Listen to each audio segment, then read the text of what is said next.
સમાચાર વડોદરાથી હરણી બોટ દુર્ઘટનામાં મુખ્ય સૂત્રધાર સકંજામાં આવી ગયો છે। કોટિયા પ્રોજેક્ટનો પર્દાફાશ થઈ ગયો છે અને મુખ્ય સૂત્રધાર પરેશ શાહને ઝડપી લેવાયો છે।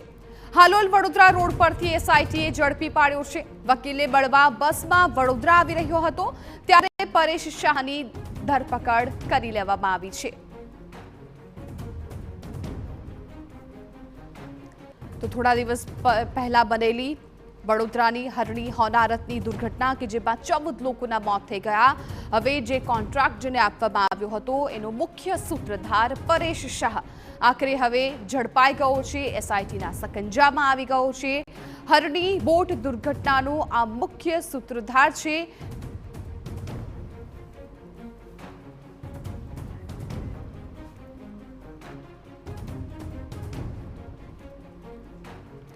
ગઈકાલે પણ એક મુખ્ય સૂત્રધારને પકડી લેવામાં આવ્યો હતો। હવે આ કોણ છે પરેશ શાહ એની વિગતો આપને આપી દઈએ। વહીવટદાર હોવા છતાં રેકોર્ડ પર ક્યાંય તેનું નામ નથી। ભાજપના આગેવાનો સાંઠગાંઠ ધરાવતો હોવાનો આરોપ પણ લગાવવામાં આવી રહ્યો છે। પરેશના ઇશારે તળાવની જગ્યા પર પુરાણ કરી ઊભી કરાઈ હતી રેસ્ટોરાં। તળાવનો વહીવટ કરતા કર્મચારીઓના મોબાઈલની ચેટમાં આ ખુલાસો થયો છે।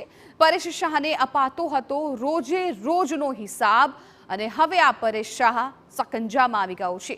ડોલ્ફિન નામની નિલેશ જૈનની કંપનીમાં અપાયો હતો કોન્ટ્રાક્ટ। પરેશ શાહ અને નિલેશ જૈનને રોજ સ્ટાફ આપતો હતો હિસાબ।